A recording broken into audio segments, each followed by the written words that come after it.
To inspire academy. सो आज हम start करेंगे साइंस 2 का chapter number 4 that is environmental management और इसका पार्ट 3 आज इस वीडियो में कवर करेंगे।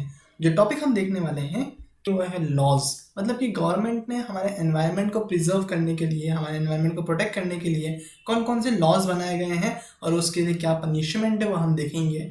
और फिर हम देखेंगे कि बायोडाइवर्सिटी क्या होता है और इसके बारे में समझेंगे। Okay, so let's begin. Okay, तो देखो हमें फर्स्ट टॉपिक दिया गया है नीड ऑफ एनवायरमेंटल कंजर्वेशन। अब देखो हमने अपने लास्ट वीडियो में देखा था कि ह्यूमंस ने जो लास्ट 200 to 300 ईयर में बहुत ज़्यादा पोल्यूशन क्रिएट किया है इस अर्थ पे। ओके, अब देखो हमें पता है कि ये जो पोल्यूशन क्रिएट हो रहा है उससे हमारे एनवायरनमेंट पे बहुत ज़्यादा इफेक्ट पड़ रहा है और अल्टीमेटली ये जो इफेक्ट है वो हम एज ए ह्यूमन पे भी बहुत ज़्यादा पड़ेगा। ठीक है, अब हम लोग के लिए इसलिए ये एनवायरनमेंट को कंजर्व करना बहुत ज़रूरी है क्योंकि हम लोग भी इस एनवायरनमेंट के एक पार्ट हैं। ठीक है, और देखो जो काफ़ी ज़्यादा लोग जो है ना उनको इसके बारे में पता ही नहीं है एनवायरनमेंट कंजर्वेशन के बारे में। और अगर हम चाहते हैं कि एनवायरनमेंट कंजर्व हो तो हम लोग को अपने एनवायरनमेंट से अफेक्शनेट होना पड़ेगा, हमें अपने एनवायरनमेंट से लव करना पड़ेगा ताकि हम अपने एनवायरनमेंट को प्रॉपरली केयर करें। हमारे आसपास जो प्लांट हैं, एनिमल्स हैं, उनकी हम केयर करें ताकि हमारा एनवायरनमेंट कंटिन्यूसली सर्वाइव कर सकें। ओके, नाउ अब देखो ये जो है, जो हम एनवायरनमेंट कंजर्वेशन की बात करते हैं तो यहाँ पे जो गवर्नमेंट है, अब बहुत सारी कंट्रीज में ऐसा हो रहा है ना कि वो एनवायरनमेंट कंजर्वेशन के हिसाब से अपना डेवलपमेंट कर रहे हैं। अपने जो उनके फ्यूचर प्रोजेक्ट्स हैं उसमें वो लोग एनवायरनमेंट का ख्याल रखते हैं कि वो जो आगे प्रोजेक्ट्स आ रहे हैं, कोई भी अगर उनका डेवलपमेंट का काम होने वाला है तो उससे एनवायरनमेंट को नुकसान कम से कम हो सके। और उन्होंने काफ़ी ज़्यादा लॉज बना के रखे हुए हैं जिसकी वजह से जो इलीगल एक्टिविटीज़ थे उन्हें रोका जा सके। ओके, नाउ देखो हमें यहाँ बताया गया है जो एनवायरमेंटल कंजर्वेशन में ये जो टॉपिक है वो असल में क्या है, हमारी सोशल रिस्पॉन्सिबिलिटी है। अब देखो हुआ क्या है ना कि लास्ट 200 से 300 ईयर में या फिर लास्ट 1000 ऑफ ईयर में हम अगर बात करें तो ह्यूमंस जो है ना उन्होंने अपने इंटेलिजेंस का प्रूफ दिया है।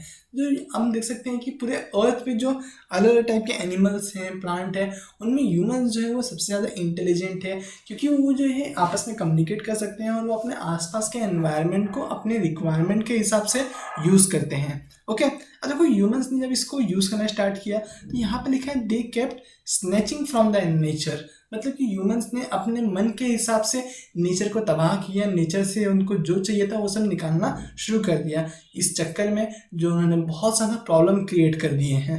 अब हम लोग को अगर अपने लाइफ के लिए केयर करना है, अगर हम लोग अपने लाइफ को इम्पोर्टेंट समझते हैं, इम्पोर्टेंस देते हैं, तो हम लोग के लिए एनवायरनमेंट के लिए बैलेंस जो है उसे मेंटेन करना बहुत ज़रूरी है।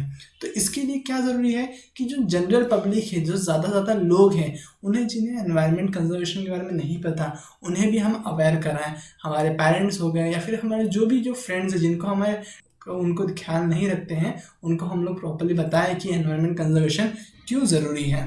तो अगर हम बात करें कि जो लॉज हैं, मतलब गवर्नमेंट ने कौन कौन से लॉज बनाए हैं, एक बार हम वो देख लेते हैं। तो यहाँ पर हमें सबसे पहले दिया गया है फॉरेस्ट कंजर्वेशन एक्ट 1980।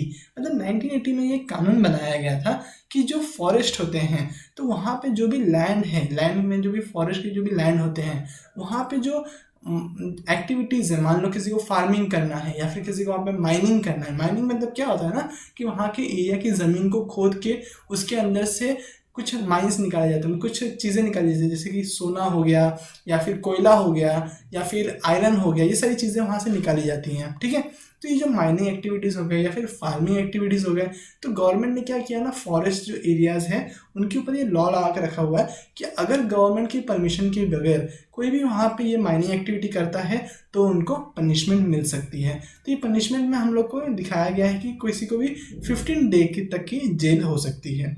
और हम लोग को नेक्स्ट दिया हुआ है एनवायरमेंटल कंजर्वेशन एक्ट ऑफ 1986। मतलब 1986 में ये कानून बनाया गया था जिसके अंदर जो अलग अलग इंडस्ट्रीज हैं उनके वहाँ से जो वेस्ट निकलता है, जिसके हमें पता है कि इंडस्ट्री से काफ़ी ज़्यादा वेस्ट निकलता है, तो वो लोग आप जो गैस निकलता है वो एटमॉस्फेयर में रिलीज़ करते हैं, वहाँ के जो केमिकल्स निकलते हैं वो लोग वाटर में रिलीज़ करते हैं। तो ये जो अलग अलग गैस निकलते हैं, जो अलग अलग वेस्ट निकल रहा है, गवर्नमेंट ने उनको एक लिमिट दिया हुआ है, मतलब एक अमाउंट दिया गया है कि उस अमाउंट तक वो लोग वो गैस रिलीज़ कर सकते हैं। बट अगर उनका वो अमाउंट उस लिमिट से ज़्यादा होता है तो उनको पनिशमेंट देखना पड़ेगा, उनको पनिशमेंट फेस करना होगा। तो ये पनिशमेंट में हमें दिया गया है कि उनको 5 ईयर तक की इम्प्रिजनमेंट, मतलब उनको 5 साल तक के लिए जेल में डाला जा सकता है, या फिर उन पे 1 लाख तक का फाइन लग सकता है। अब ये जो चीज़ें हैं, मतलब ये इंडस्ट्री प्रॉपरली ये लॉ फॉलो कर रही है कि नहीं कर रही है, उनका प्रॉपरली इंस्पेक्शन करने की रिस्पॉन्सिबिलिटी एक बनाई गई है, जिसको दिया गया है नेशनल ग्रीन ट्रिब्यूनल को, ओके, जो कि 2010 में बनाया गया था, जो कि पूरे इंडिया में ये ऑब्जर्व करता है कि जो अलग अलग इंडस्ट्रीज है वो ये प्रॉपर गाइडलाइन का फॉलो कर रही हैं कि नहीं कर रही हैं। ओके, नाउ अब देखो यहाँ पे एक बहुत ही इंटरेस्टिंग स्टोरी दिया है हम लोग को। यहाँ पे स्टोरी बताया गया है हम लोग को मोलाई के बारे में। ओके, इनका पूरा नाम हम लोग को यहाँ पे जादव मोलाई बयान। ओके, देखो इन्होंने क्या किया है ना कि ये बचपन से, मतलब 16 साल की उम्र से ये एक फॉरेस्ट में काम करते थे, फॉरेस्ट वर्कर थे ये।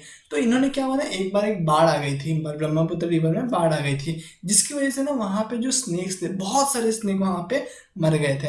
अब ये देख के उनको काफ़ी बुरा लगा। तो एक बार ना गवर्नमेंट का एक प्रोजेक्ट था कि उस एरिया में एफॉरेस्टेशन किया जाए। एफॉरेस्टेशन क्या होता है कि जब हम लोग किसी जंगल में कुछ बहुत ज़्यादा लेवल पे प्लांट्स ग्रो करते हैं तो उसे एफॉरेस्टेशन कहा जाता है।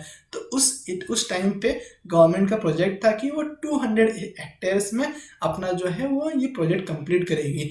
तो इसमें जो ये मुलई थे, जो ज़्यादा मुलई थे, इन्होंने काफ़ी ज़्यादा एक्टिवली पार्ट लिया।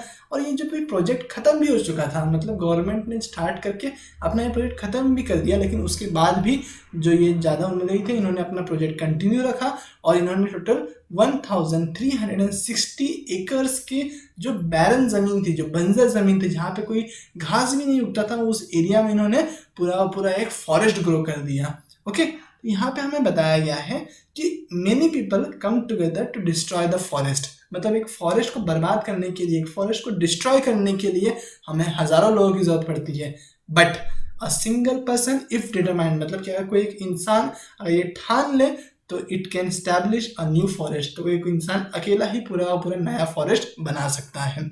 ओके, तो इनकी ये जो कंट्रीब्यूशन था, इन्होंने जो एनवायरनमेंट कंजर्वेशन के लिए जो इन्होंने काम किया है, उसके लिए इन्हें पद्मश्री अवार्ड दिया गया है by the president of our India.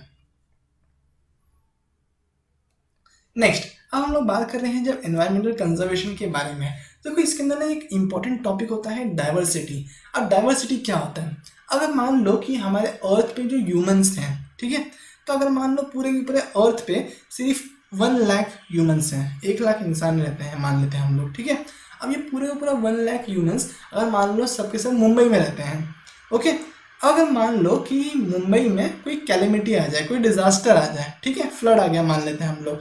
अब ये फ्लड बहुत ज़्यादा, मतलब बहुत ही ज़्यादा डेंजरस, मतलब बहुत ज़्यादा हार्मफुल फ्लड है अगर मान लो, तो इसके से क्या होगा, जो ह्यूमंस हैं वो पूरे डेथ हो जाएंगे, है कि नहीं। सारे ह्यूमंस जो हैं वो मुंबई में रह रहे हैं, ओके, और मुंबई में तो फ्लड आ गया, तो इसके से क्या होगा, जो पूरी ह्यूमन रेस है, जो ये ह्यूमन एनिमल है, जो ह्यूमन है, वो पूरे मर जाएंगे। अब फ्यूचर में कोई ह्यूमन रहेगा कि नहीं रहेगा, क्योंकि जो ह्यूमंस थे पूरे ह्यूमंस मुंबई में थे, और पूरे मुंबई में तो बाढ़ आ गया, पूरा शहर पानी में डूब गया। अब इसकी वजह से क्या होगा, जो ह्यूमन सर्वाइव नहीं कर पाएंगे, फ्यूचर में तो ह्यूमन रहेंगे ही नहीं, है ना। बट अगर हम इसी जगह पे बात करें कि कुछ ह्यूमंस, मान लो 1000 ह्यूमंस मुंबई में रहते हैं, 1000 ह्यूमंस दिल्ली में रहते हैं, 1000 ह्यूमंस न्यूयॉर्क में रहते हैं, और कुछ 1000 न्यूयॉर्क ह्यूमंस जो हैं वो टोक्यो में रहते हैं। ऐसे अलग अलग जगह पर अगर ह्यूमंस रहेंगे, तो अगर मान लो मुंबई में कोई कैलेमिटी आता है, मुंबई में कोई डिजास्टर आता है, तो भले ही मुंबई के लोग मर जाएंगे, लेकिन बाकी सारे जो ह्यूमंस हैं वो लोग रहेंगे। वैसे ही अगर न्यूयॉर्क में कोई डिजास्टर आता है तो न्यूयॉर्क के लोगों को रह पाना मुश्किल हो पाएगा, लेकिन जो बाकी एरिया में जो ह्यूमंस रह रहे हैं वो लोग तो सर्वाइव करेंगे, और हो सकता है कि उस एरिया से वो लोग हेल्प भेजें यहाँ पे न्यूयॉर्क में चाहे मुंबई में, ताकि उनको बचाया जा सके, ठीक है। तो ये हम देख सकते हैं कि अगर ये डाइवर्स रहेगा, जो ह्यूमंस जो रह रहे हैं, कोई भी अगर एक स्पीशीज़ है वो अगर काफ़ी ज़्यादा एरिया में फैला हुआ रहेगा, तो अगर इससे क्या होता है कि उसके सर्वाइव करने के चांसेस बढ़ जाते हैं। तो इसी को हम कहते हैं डाइवर्सिटी।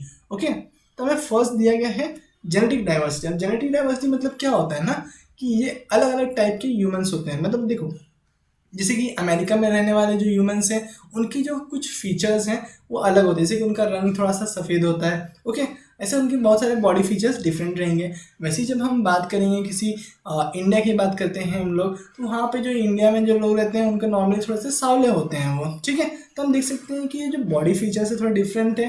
तो हम लोग देख सकते हैं कि जो ह्यूमंस में भी हम लोग देख सकते हैं कि एरिया वाइज मतलब जियोग्राफी के हिसाब से वहाँ पे काफ़ी ज़्यादा हम लोग को देखने मिल रहा है, काफ़ी ज़्यादा डिसिमिलैरिटीज़ है, काफ़ी ज़्यादा वेरिएशंस हैं। ओके, तो इसे हम कहते हैं जेनेटिक डाइवर्सिटी, मतलब एक जेनेटिक में मतलब एक स्पीशीज़ के अंदर भी हम लोग देख सकते हैं काफ़ी ज़्यादा अलग अलग टाइप के बीइंग रह रहे हैं। और डाइवर्सिटी जितना ज़्यादा रहेगा तो ह्यूमंस के या फिर किसी भी एनिमल्स के सर्वाइव करने के चांसेस उतने ही ज़्यादा रहेंगे। ओके, नेक्स्ट हमें बताया गया है स्पीसीज डाइवर्सिटी। अब स्पीसीज डाइवर्सिटी का मतलब क्या होता है ना, देखो कोई एक एनिमल है मान लो, ठीक है, तो उस एनिमल के बहुत सारे स्पीशीज होते हैं।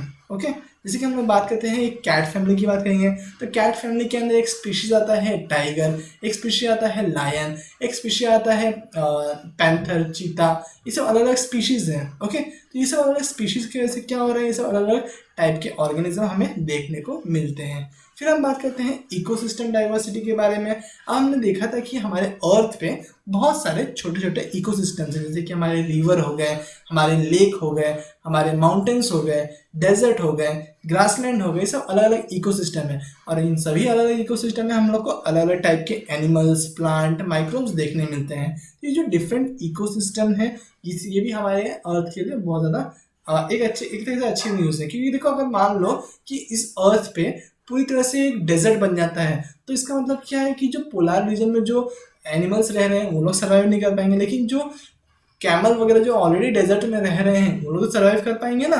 वैसे ही अगर हम बात करते हैं कि पूरे अर्थ पे मान लो आइस एज आ जाए, तो क्या होगा इससे, जो फॉरेस्ट में रहने वाले एनिमल्स हैं, जो डेजर्ट में रहने वाले एनिमल्स हैं, उनके लिए तो लाइफ मुश्किल हो जाएगी, लेकिन जो पोलर एरियाज में रहते हैं, पेंगुइन्स रहते हैं, वो पूरे के पूरे अर्थ पे फैल जाएंगे। तो इसे हम कहते हैं इकोसिस्टम डाइवर्सिटी। हमारे अर्थ पे ऐसे अलग अलग टाइप के इकोसिस्टम्स प्रेजेंट हैं। ओके, ना अब हमें एक एग्जाम्पल दिया हुआ है यहाँ पे सेक्रेड ग्रुव्स के बारे में। आपसे देखो सेक्रेड क्या होता है, तो काफ़ी ज़्यादा एरियाज में, काफ़ी ज़्यादा विलेजेस में क्या होता है ना कि जो विलेज में रहने वाले लोग होते हैं वो वहाँ पे किसी प्लांट की पूजा करते हैं, किसी पौधे की पूजा करते हैं, किसी ट्रीज की पूजा करते हैं। वैसे ही काफ़ी ज़्यादा एरिया में ऐसे भी दिखा गया है कि लोग पूरे पूरे जंगल की पूजा करते हैं। और जैसे कि हमें पता है जब हम किसी चीज़ की पूजा करते हैं तो हम उसका काफ़ी अच्छे से ख्याल रखते हैं, ठीक है। तो वैसे ही हमें यह बताया गया है सेक्रेड ग्रुव क्या होता है, ये ऐसे टाइप के फॉरेस्ट होते हैं जिनको लोग पूजा करते हैं, जिसको लोग प्रिजर्व करते हैं। ओके, तो अगर हम बात करेंगे ना तो इंडिया के अंदर टोटल 13,000 सेक्रेड ग्रूव्स हैं। तो ये मतलब कि इतने सारे फॉरेस्ट को बिना किसी गवर्नमेंट कोऑर्डिनेशन के काफ़ी ज़्यादा लोग प्रिजर्व कर रहे हैं। तो वहाँ पे जो विलेजर्स हैं वो खुद ही अपने फॉरेस्ट को प्रिजर्व करते हैं, और बाहर से अगर कोई भी अगर उसको फॉरेस्ट को कट करने का ट्राई करे, फॉरेस्ट को डिस्ट्रॉय करने का ट्राई करे, तो ये लोग अपने खुद की रिस्पॉन्सिबिलिटी में वहाँ जाके उसको प्रिजर्व करते हैं। तो हम यहाँ देख सकते हैं कि जो लोग हैं, लोग अगर अवेयर रहेंगे, लोग अगर अपना खुद का पॉजिटिव एटीट्यूड रहेगा, तो फिर वो हम लोग खुद से भी अपने फॉरेस्ट को प्रिजर्व कर सकते हैं। Okay, so that's it for today.